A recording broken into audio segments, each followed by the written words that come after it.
Welcome to Rupp Fallsgraff's Empire State Entrepreneurs and New York Business Law podcast, a really fun and informative forum for us to showcase our clients, strategic partners, and community leaders to talk about issues that are relevant for entrepreneurs and business owners throughout New York. As always, I wanted to take a quick minute to thank our hosts, Mike and Eric, and all of our friends at Incepts for putting us up in this really, really cool podcast studio. My firm is using Incept for a ton of projects, and they're doing just a great job for us. Thanks, Mike and Eric. Today, I'm super excited to welcome two very special guests, two dear friends, Nick Ennis and Max Montante. Both have pretty unique and inspiring stories to tell, and I'm really appreciative that they took time out of their days to be with me here today. So, Nick and Max, welcome to the show. Yeah, thank you for having us on. Thank you so much. Yeah, this is a great podcast, little studio that you got working for you. So thanks for having us. Beautiful. Well, you guys, we're going to start. There's a lot of ground to cover today, and you've done so much in such a short period of time in our community to make a difference. But I thought it might be relevant for our listeners if before we got to things like your professional work today or your volunteer work or creation of a neat new initiative known as Mind Over Miles, it might be relevant to hear what sort of has led to this point in your lives as you sort of are living here in Buffalo and doing all these great things. So maybe we'll start with Nick. And can you walk our listeners through, Nick, sort of your upbringing and where you grew up and when you left Buffalo and why you came back and stuff like that? Yeah, totally. So my name is Nick Ennis, grew up in Orchard Park, New York, went to school in Buffalo, so I went to Nichols High School with actual Jack Fallsgraff, Dave's son, one of my best friends. I've known him since about 5th grade, still eternally close with him, call him a brother. But went to Nichols, then for college, went out to University of Colorado, studied business out there, was very much in the startup world out there, the entrepreneurial world, and really loved kind of the venture capital scene there. And I kind of chose Boulder because I grew up within a family business. And in that family business, I got to kind of see my father interact with his father on a daily basis. And it was very entrepreneurial and within the household. And when kind of looking at the college scene, I wanted to go somewhere where I could kind of test things out on my own. And Boulder at the time, I think it was like number 2 in the country just for a startup hub. So it allowed me to, first off, study out there, go skiing a lot. I love skiing. And also kind of dive into the world of entrepreneurship, and allowed me to have great exposure to many different companies, some good, some bad, but many lessons within there. And then after college, made the decision to join the family business. My brother at the time was working in the business. I saw that relationship that my father built with his father, and if I was lucky enough, and I ended up being lucky, I wanted to kind of perpetuate what my grandfather started and also build that relationship with my father because it was very important to me. So that's kind of how I got back to Buffalo. Tell us a little bit about Continental and the family business. What type of business is it? What sort of size and scope and scale and all that stuff? So Continental, we have 3 companies within Continental. The parent company, Continental Paper and Plastics, we specialize in,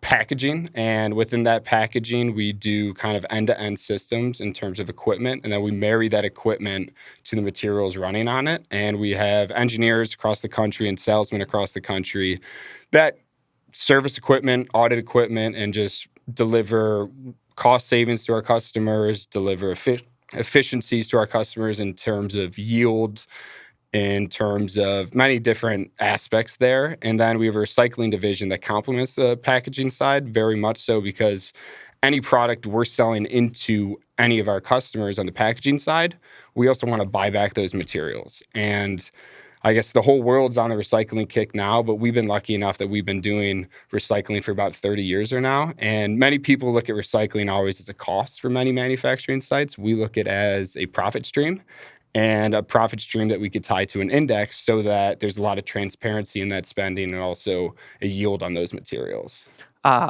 Pretty cool. Pretty cool stuff. Pretty unique too, I know from experience. And how is your role evolved, or when you came back to Buffalo to join the family business? I know you've been on the road a ton Yep. and traveling So to different sites. growing up in high school, my father used to always bring me in the office when I was a little kid. And looking back on it now, I didn't really realize how much those moments kind of turned me into the person I am today. And a lot of times I'd be just sitting in my dad's office as a 10-year-old kid hanging out, and he would have people coming in and out all day. And a lot of times he would look at me after meetings that he had and he'd be like, Nick, like, what do you think? What would you do differently and stuff like that? Which is a really unique experience looking back on it. So then after college, once I moved back home, I took a role within sales. Kind of started more on the East Coast and evolved into more of a national level. So working with a lot of our, I guess, individual plant wise. So I would kind of be on the road 2 to 3 weeks a month, which is an unbelievable experience because for myself, I thought I knew so much about the business, and you learn so much being on the road, seeing the problems that pop up, dealing with all different types of individuals because we operate in about 34 states. So dealing with an issue that might be happening in the Midwest is very different than dealing with an issue that might be happening on the West Coast. In terms of suppliers, in terms of lead times, there's just many different variables that pop up in different situations. And for me, and kind of my father's philosophy, the best way to learn was kind of be thrown in the fire. And then kind of since that role, my brother was also on the West Coast at the time. Unfortunately, he passed away, which kind of pushed me in a situation that was, incredibly difficult, but also kind of an opportunity for me to grow a little bit more in my role and kind of step up for the family. And also out of respect for him, it really motivated me in a lot of ways to kind of take over his West Coast accounts. So from that, I've kind of grown into the vice president role. So now kind of manage our corporate contracts with our suppliers and customers and also operate with the engineering team on a daily basis. And I want to talk a little bit more about your brother's legacy and Yep. impact on our community, but I think I'll pause for a sec so we don't forget about another family man here in Max Montante. And I know Max, obviously, when you think about Buffalo and Buffalo families, and I think a ton about the Montante family and the amazing generosity and impact and philanthropy that the whole Uniland company and all the Montante family members have had. And so you grew up within that environment, and tell us a little bit about sort of, your high school days or if you went off to college and what then happened to get you back here to Buffalo. Yeah. I guess it is pretty surprising that I'm not in the family business because I sort of growing up thought I was always going to be. But yeah, grew up and went to high school at Canisius High School, which is a big sort of legacy for my family. Uncles, grandparents, they all went there. So that was definitely something I wanted to do. Nick and I'll forgive you, but that's another story for a different podcast. I knew Jack and Nick in high school, but we were enemies back then.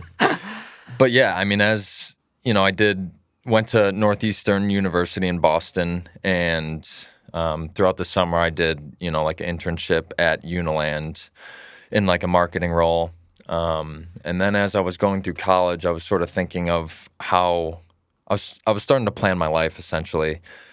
And I started thinking about what I really wanted, and my answer to myself didn't really revolve around anything to do with real estate necessarily. So I sort of took a leap where I was like, what are the things I love to do?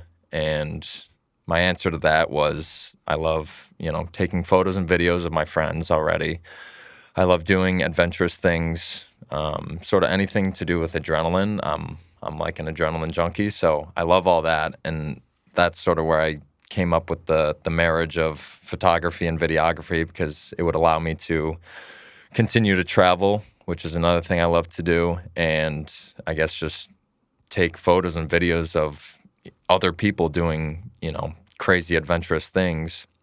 So that's when I bought my first camera, was my senior year of college, and after, that was sort of during COVID. So I was trying to figure out how I was going to make it work, move back home, and since then it's sort of just been self-teaching myself and sort of building a portfolio in Buffalo. and I guess that leads us to where we are now, which is, building another thing of the Mind Over Foundation, which also allows me creatively to use the photography and videography to build Mind Over, all of our content and all of that stuff. So it's been really cool. It's neat. It's a I think bold and inspiring, Max, to think that there are paths in life that you could choose, and hearing you as a younger entrepreneur say that I'm going to follow my instincts and my passions, and not necessarily do what maybe the rest of the world would have thought would have been the choice to do, to go in the traditional path. I respect you for thinking that your path it may end up there someday, who knows. Yeah. But for today, what motivates you, what inspires you is something that you're passionate about, and so that's how you're going to, as an entrepreneur, make your decisions. And that's not always easy. The hard decisions are sometimes difficult, but that they're the right ones. To add on to that, I definitely have to give a shout out to my parents, my mom and dad. They both, they were very supportive of anything that any of our siblings wanted to do and wanted us to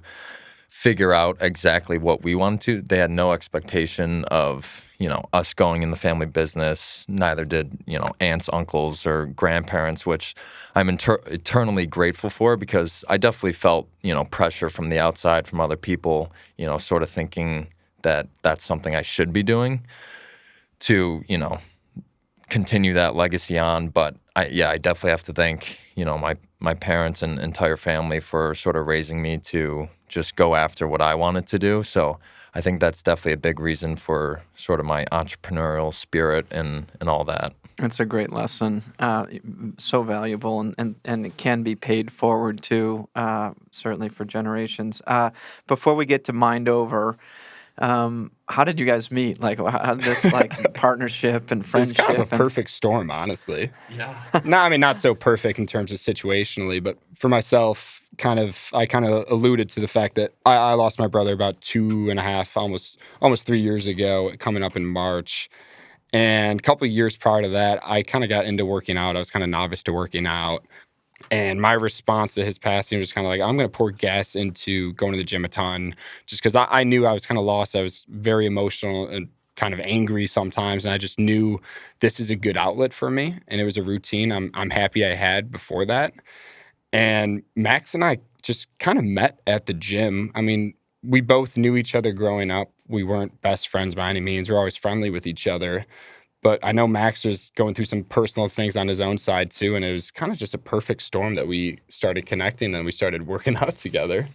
Yeah, I think it was, literally I used to work out at a different gym, and then started going to the Buffalo Club to work out more, and I kept seeing Nick there. And then one day, I think he was doing legs the same day I was working out legs, and he's like, "Hey, you want to squat with me?" And then sort of from that day on, I think we've worked out probably like every day together. Yeah, still not sick of each other yet. Yeah, so I mean, that journey alone, like, it's brought us, from where we started to then a couple months ago, like traveling to New Zealand together to, do these races and stuff like that. So it's, definitely the friendship has evolved over the past 2 years, and now we're trying to build something incredible together. So it's a really cool story, I like to think. What a great friendship. And I think it's not just a professional relationship, or it's not just in a gym setting, or community initiative like Mind Over. I love our listeners, especially our young ones, because I think you could strike a chord or have this resonate with them. Just talk, Max, a little bit about sort of your triathlons and your Ironman experience, and what motivated you, and in turn, an amazing supporter, in Nick here, to fly halfway around the world to support you at an event Easy that decision. was really important to you. But talk to us a little bit about being an Ironman and what that's meant to you in your life. Yeah, I have Nick to thank for that, actually, because when we started working out, I think he had just signed up for a half Ironman. Mont Tremblant half Ironman, yeah. Yeah, and so he had sort of planted the seed in my head. He's like, "Hey, I'm doing this. There's still availability. Would love for you to join me." As I'm freaking out, I'm like, I need another person to join me. Shout out Chris, you got us all. Yeah, and at first I think I knew nothing about that world of, I wasn't a big swimmer. I knew how to swim, but never did it for a workout. Biking, sure, I've done it, and running, was just sort of growing up doing soccer and all that. So I never knew anything about that world. And then the more I thought about it, I was like, this would be really cool to sort of test my limits. And I texted Nick. I was like, I signed up. I'm in. And yeah, I mean, we just started training pretty much every day for the next 6-7 months until the race. And I think just throughout that, again, we got very close, but also we just started to see a lot of just benefits of that type of working out, these long endurance events. And you'd have hours on the bike just sort of to yourself where you were able to think about a lot of things, essentially at the same time not think about much. So it was a calming effect that these different disciplines had on us. And Nick was a super strong swimmer, so he would sort of help me out with those workouts. I was, got pretty good at biking and running, so like we would sort of flip-flop with that. And yeah, I mean, I guess we both got pretty good at it, and we both completed the race, luckily. And Max is extremely humble. Yeah, and it was just like, that was super fun. Like, that was really rewarding, more so just the entire process and journey of going through leading up to the actual race, where like you have to put in hours and hours and hours of discipline to do the workouts and show up. And it also kind of like completely changed our lifestyle in a lot of ways. And also we were able to bring in your son, Jack Falsgraf. Like, Jack started training with us. Like, we kind of built this community within kind of the club we were going to that allowed us to, first off, start the day very early. So we'd be either biking, swimming, or running at around 5:30 every single morning. And then afterwards, we have this tradition that we always go to grab a coffee together. And we talk about things that are going on in our life, good things, bad things, ugly things that are going on with family, work, whatnot. And it just really created this strong bond that's kind of addictive in a way that's like, hey, like, we have each other's backs. We've proved to ourselves, like with that first sign up for the half Ironman, that we could do something if we're supporting each other and you're confident there. And then from that, I mean, what have we done? 3 Ironmans since, you 4. Yeah. Jack's done 2 full Ironmans, which is just incredible that it kind of all sparked with all of us going to the gym at the same time and saying like, hey, like, let's see what we could do together, supporting each other. It just kind of highlights that power of friendship and supporting your community, which we advocate a ton for. I think the cohort that you've built is impressive, and sometimes it takes people into their 40s or 50s to realize the value and the power of those deep and meaningful relationships. And I know, from a good source, his name might be Jack, but that you guys, when you meet, oftentimes take to journals and and expressing your thoughts and writing. And when I learned that, I said, man, that's cool. Like, I wish in my 20s I had chronicled some of my struggles and some of my rewarding experiences, because all I've got now is my memory, which fades over time. So can one or both you talk a little bit about whose idea it was to chronicle some of the ideas that you had in your heads, and whether you guys are still doing that ritual? And Yeah, I think Nick's definitely much better at it than I am. He's the writer for sure. Yeah, I'm a little long-winded, as you guys can tell. Yeah, I mean, I guess more so for me, I do it through my passion of photography and videography. So I like to take videos of us working out and like those little moments where we're like struggling. And then Nick, more so, he's like, every day he is journaling, and he's like chronological. I can't even say the word, but he's writing down sort of everything that we're... I've always been a writer, and for me, it's like I really turned to it in losing my brother, John, and because there was just so many emotions that I didn't know how to handle. And I knew that like fitness was a great outlet, but also in terms of writing, I needed to get things out that at the time I wasn't comfortable sharing with others people. And it kind of stemmed into a thing where every single day after the days after Christmas, I think at the 26th every year, kind of since his passing, I always do like a 2024 roadmap or 2025 roadmap. And I think I was talking with Jack and Max at the club one day about doing this. And I was like, guys, like, wouldn't it be kind of cool if we set up some sort of cadence that we all kind of do this roadmap in terms of family goals, personal goals, professional goals, health goals, and kind of outline it all. And then we all meet and share and be very honest, be very transparent, and be very intentional with our actions that we want to do or what we want to grow on for that following year. And it's been something that we've done for almost 2 years now, and it's been incredible. Yeah. Yeah, we try to do it every, 3 to 4 months, just like meet with a small group of guys and sort of go through this list where it's like you're able to talk about the good things that have happened, the bad things that have happened, and, how we can sort of support you as a group, what you may need help with, how we can, be accountable or make you accountable for these things that you're writing down. And it sort of lends into just like manifesting your life, which is something I think we all believe in, which is, saying it out in the open, in the universe, talking about it with people, and then creating these micro goals that stack up over days, over months, over years, and turn out to be, incredible things in the end. Man, I so wish I had had your group of friends when I was in my 20s. We are incredibly blessed. Might have taken different paths. But so, let me see if I got this right. So you're both, Nick, you're working at Continental. Max, the last couple of years, you're working to build out your photography and videography business. You're both training full-time in addition to working full-time for these incredible Ironman competitions that you're doing all over the world. And yet that's not enough, right? We get to Mind Over, which is this brand new 501c3 that is really going to impact our community in so many positive ways. But how do you find time to think about, changing our community and its views on mental health awareness? And how did Mind Over come about, and tell me a little bit about what you're working on today as far as Mind Over and some of the neat initiatives. Yeah, definitely.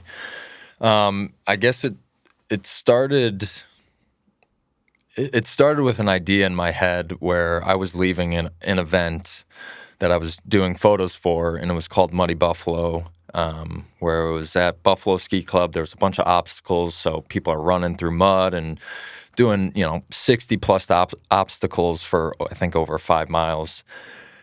And at that same time, it was a point in my life where, I was just hearing a lot about people, unfortunately, committing suicide and losing their battle to mental health.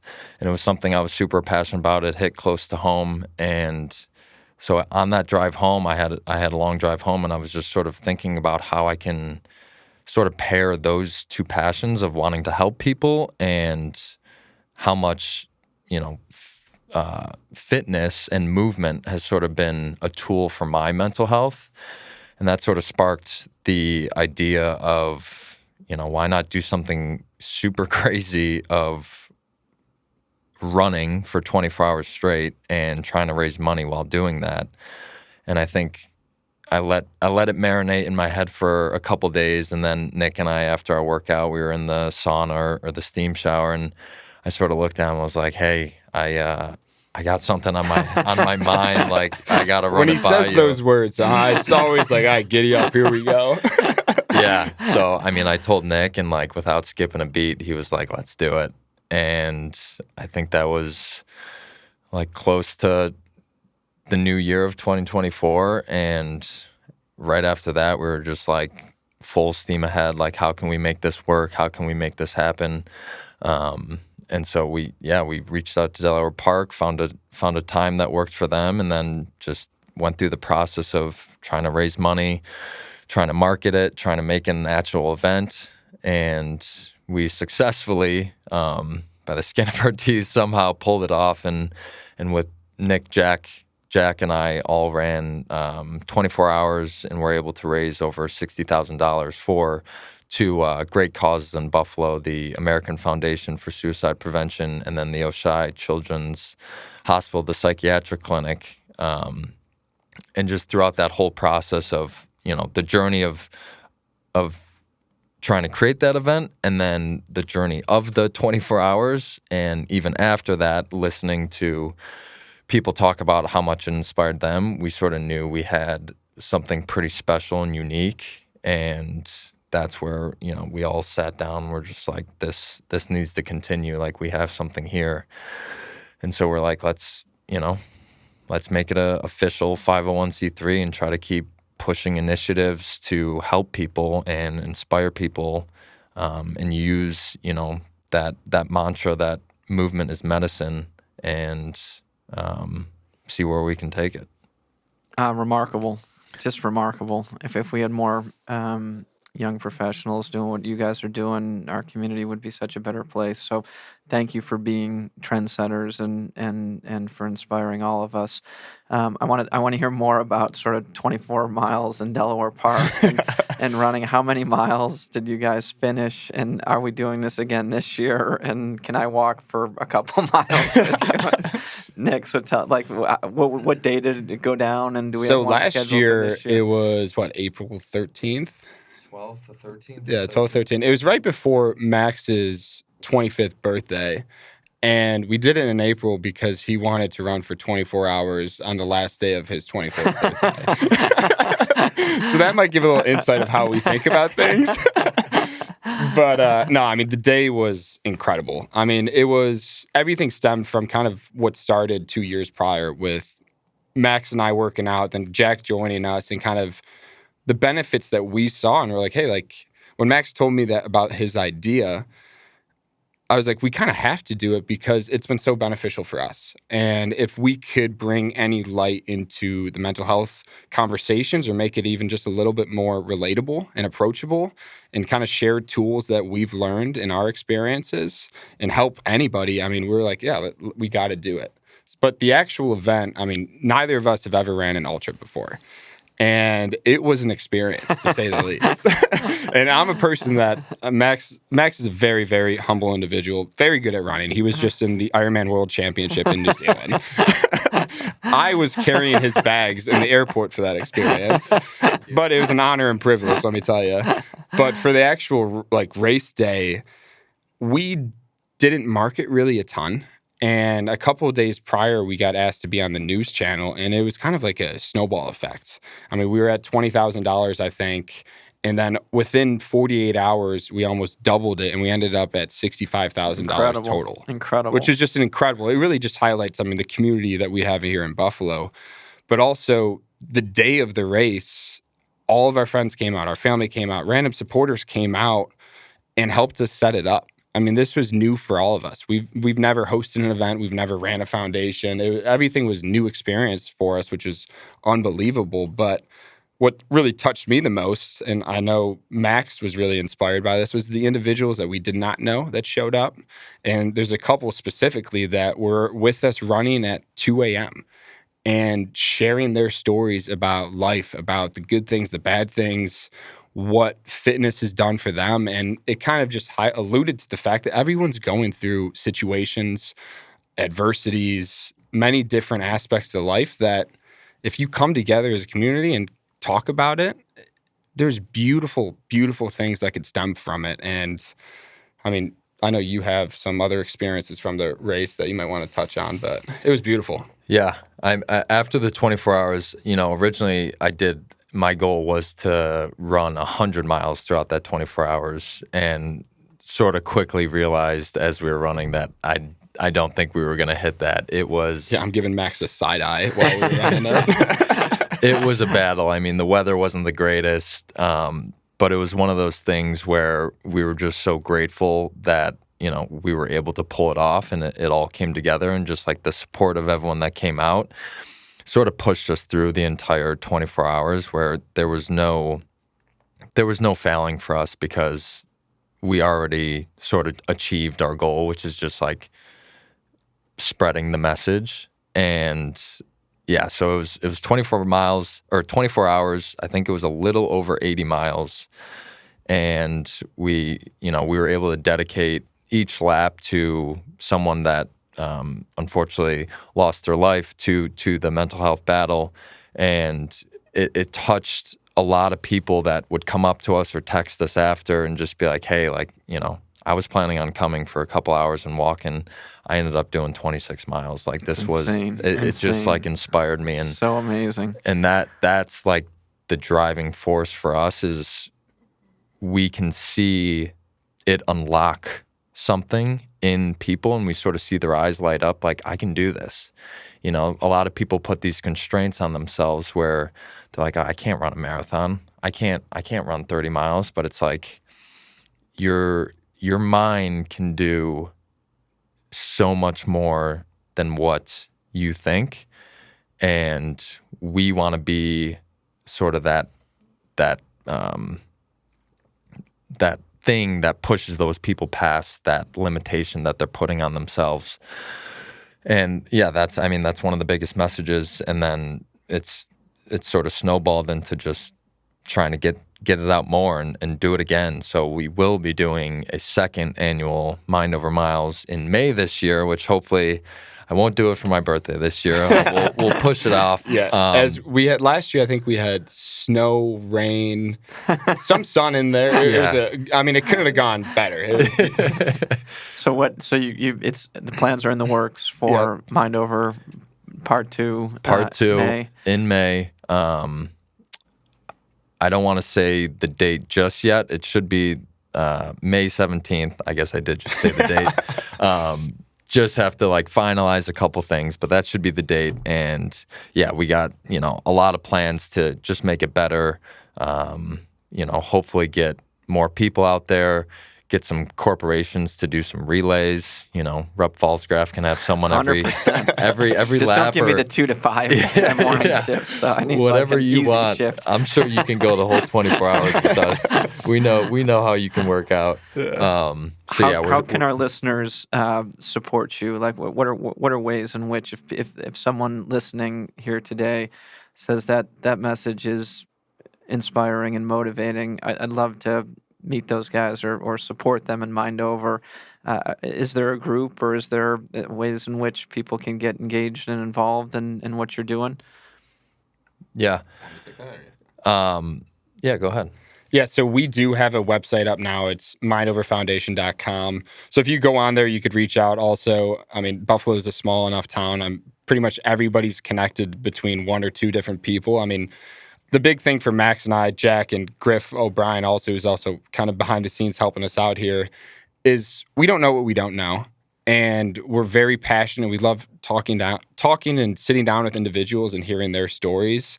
And in terms of whether you're a bar owner, restaurant owner, corporation, that kind of maybe this sparked your interest. We would love to sit down and kind of learn how we could work with your individual company or business, but also if there's aspects that we could actually work with your employees. We'd love to see, we don't know what we don't know. And we're very eager to spread the message of physical activity and its impact on mental health, but also the power of conversation, the power of trust, the power of believing in each other, because there's beautiful things that stem from it. Yeah, and you can also find us on social media, on Instagram, the Mind Over Foundation, which we're going to have, a lot more information coming out on there as the weeks and months leading up to the event are winding down, and then obviously we are trying to raise as much money as we can. So if organizations feel inclined, we'd love to talk to you. You can reach out to us on that Instagram, on our website, or LinkedIn, any of those things. We have all that. That's great, and I'm certain you're going to get some energy and momentum from people out there today.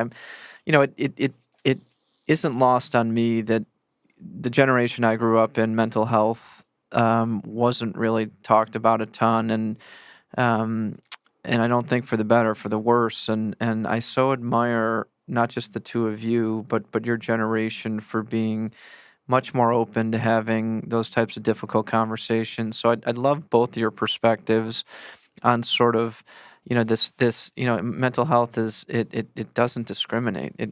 You can come from all walks of life and have challenges. And so, have both of your eyes been open to the impact of the work that you're doing, or feedback that you've received from someone who's been unlocked, who otherwise may have shut down and not wanted to talk about something that they were experiencing? Like, is your work, are you able to see and feel and know that it's being impactful to a sort of a broader audience? Yeah. I mean, I guess I'll to start that off, I'll share like a personal experience, which is another reason for why this is such a passion of mine. Growing up, I mean, if you looked at me on the outside, everything, would look good, and I had everything going for me. I had a great family. I was very privileged, and so not many people saw the sort of inner dialogue I had with myself, and I was sort of someone that kept everything in internally and wasn't really comfortable sharing many things about myself. And that it got to a point where in high school I just felt very alone. And it got so bad where I had, suicide ideation. And if it wasn't for, my friends around me, there was a very good chance that I would have gone through with it. And so the one constant throughout my life that I sort of learned as I went on was that, you know, I felt so much better about myself when I was able to, one, talk with people, but two, get a workout in. As simple as that sounds, like now looking back on it and knowing myself so well, I can tell immediately, essentially, when I need to work out, because it just sort of throws my whole life off. And I'm like, I need to get a sweat in. I need to do something, even if it's going outside and walking my girlfriend's dog or whatever. It just helps so much. And so that sparked, I guess, the passion of helping other people. And throughout the first Mind Over Miles event and just talking with close friends and sharing those like vulnerable experiences, there's a lot of similar themes where it's, people feel alone and they don't open up about it, which is scary because, especially for myself, I use the bad apple analogy a lot, where on the outside it's all shiny and clean and looks good, but you might bite into it and there's, bruises, there's like holes of worms, whatever. And so it's one of those things where it's hard to see the signs in a lot of people, and that's why the message we're spreading is just like, community, reach out to those people, like even if they seem so good on the outside, dig a little deeper. And during the first Mind Over Miles event, we were able to see that where, people were opening up to us and they were inspired by our story and our message. And they're like, you know what? Like, I believe in this.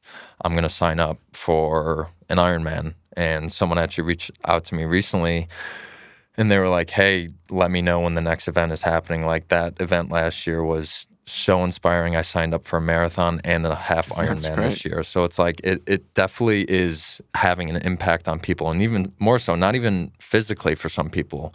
My girlfriend's dad hadn't flown on a plane in like over 40 years.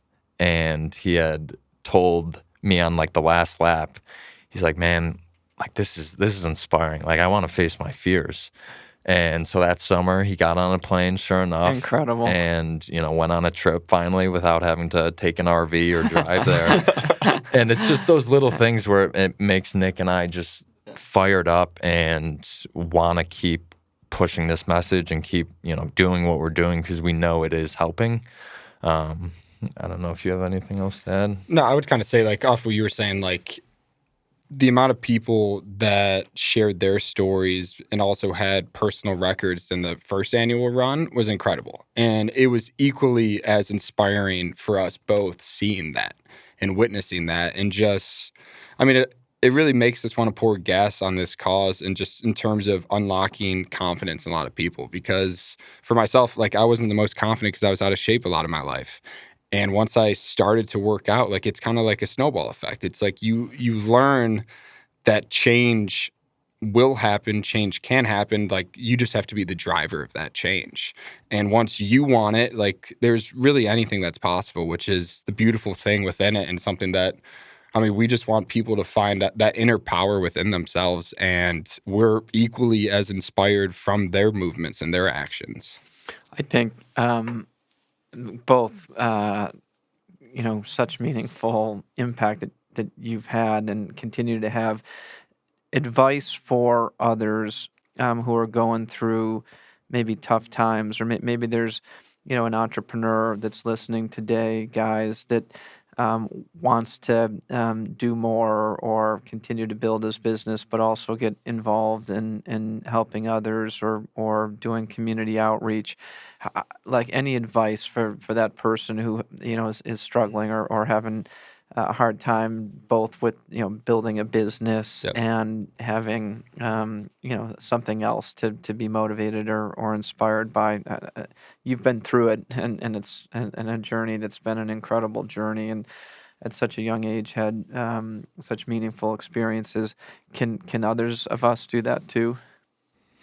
Yeah, I think one message, I guess it's cliche, but there's light at the end of the tunnel. And a lot of people think they have to make these big drastic changes to get out of a rut, or maybe they're going through some depression.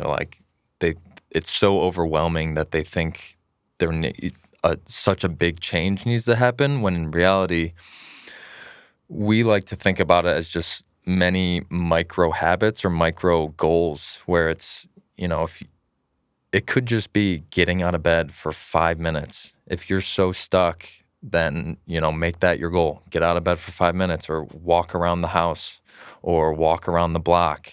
And then it's once you start doing those little micro habits, they turn into, oh, I could do 2 blocks around the house. Or, maybe you're trying to start a company and it's like, you think you need all this money, but it's maybe just take one step. Talk to this person, get some advice from them, read this book, see a different perspective. So I guess the biggest message is it might not be as big a change that you think you need to make. It could just be very small things consistently that lead to the big goals being attained. Yeah, I mean, it kind of makes me think of kind of a mantra that I've kind of adopted over the past couple of years, which is like, you are the story you tell yourself. And it is so important to recognize the way that you speak to yourself and really pour on gratitude, self-love, and like try to smile in that mirror. Like I always refer to a poem, it's like The Man in the Mirror. And it's a beautiful poem, but it highlights so many important things. I mean, you have to understand that progress takes a lot of patience, but also there's small things that you could do that will enhance and kind of exponentially grow that progress. So Great advice. Yeah. Great advice. And I'll let you go in a minute, because I know you're both going to go probably run 26 miles or save the world, or both. But just quick, personal touch here. Something our listeners may not know about you. A unique fact. I'll start. I'll put Max on the spot. Not only is he an incredible Ironman and has built this mind over and is an accomplished, photographer and videographer, he's also an amazing squash player. And a little known fact is Max and I have probably been on the court 1,000 times together, but we've never played as partners because we're both left-handed. So he's a lefty like I am, and I love him for that, but we always have to battle and not play on the same team. So, but it's another passion of his that we share in common. So anything else, Nick or Max, about you guys that our listeners would find funny? I guess the biggest thing for me, I'm an adrenaline junkie through and through. So whether if it's skiing off cliffs or going skydiving, I mean, my mom, God bless you, I love you. I can attest to that. He does, I take photos of him jumping off the cliffs while skiing, so I can definitely attest to that. Always wearing a helmet, though. Yeah, and Dave is now being humble with the squash, where we might have been on the court 1,000 times together, but he's probably won 800 of those. So, but yes, that is definitely a hobby. Sort of anything physical related, hiking. I love traveling. I love, being immersed in different cultures. So that's a huge passion of mine as well, is seeing how different people around the world live, getting different perspectives, and sort of, immersing myself in those cultures and just like seeing the beauty of this little rock we call Earth. That's pretty cool. That's great. Well, I know all of us have high expectations for both of you. You've done so much to educate me and inspire me when it comes to the importance of being present and making a difference and trying to help others when they need that most help. So I hope we've only scratched the surface on both of your potential. I know that the world is a better place because of both of you, and I really appreciate your time today. Thanks again for coming in. Yeah, Thank you so much. Excited for the times ahead. That was great. That was my favorite one yet. You guys are awesome.